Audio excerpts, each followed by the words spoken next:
After hosting Christmas, I checked my safe. My emergency funds vanished. My father said, "We gave it to your sister. She's building a family." My fingers turned icy.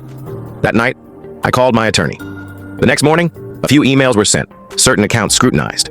That afternoon, my sister phoned, voice sharp. "What have you done?" I replied calmly. "Check your email. Christmas was meant to be simple this year. I hosted, not to impress, but hoping maybe, if I created warmth, they'd remember how to cherish it. I cooked, cleaned, bought gifts for nieces and nephews who barely knew me. My father sat at the table's head like a figure carved from stone. My sister glided around, snapping photos for her socials. And my mother. She was too busy murmuring behind cupped hands to ask about my life. No one said thanks. Not for the meal, the house, or the extra nights I let them stay when their pipes burst. I smiled through it, let it slide. Thought if I didn't make it about me, they'd notice me anyway. They didn't. Only after everyone left, when the last pine needles were swept and the dishes stacked, did I check the safe. Not out of fear, just routine. Something I did when the house grew quiet. The lock clicked, the door opened, and the cash was gone. Emergency savings.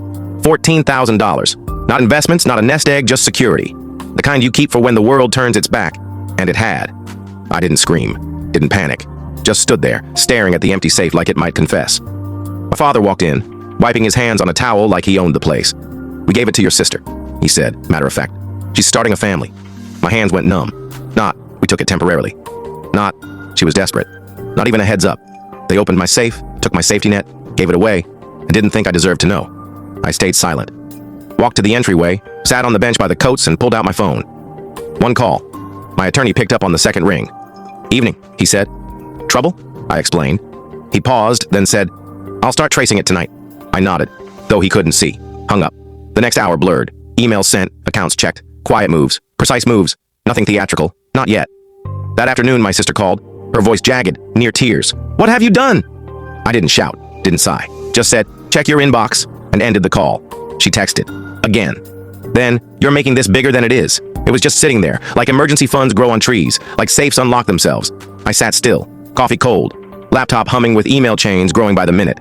I didn't respond yet. I was reflecting, not just on this theft, on all of them. The safe wasn't the betrayal, it was proof, a pattern too deep to ignore. Once you see it, it's permanent. A week before her wedding, my card was hit for $9,800. "You're single, no kids, make yourself useful," they said. Her bridesmaids chuckled. She grinned. I smiled back and said, "Hope you find me useless soon." They took the money like it was nothing. When I canceled it all, they called me spiteful. I covered their mortgage once. Just a temporary fix, they claimed. Then I saw them buying outdoor furniture days later. I paid off her car loan in 2021. She posted a selfie that day, captioning it, "Nothing beats financial freedom." No mention of me. Every time I gave, they erased the source. Every time I stayed quiet, they acted like they'd earned it themselves.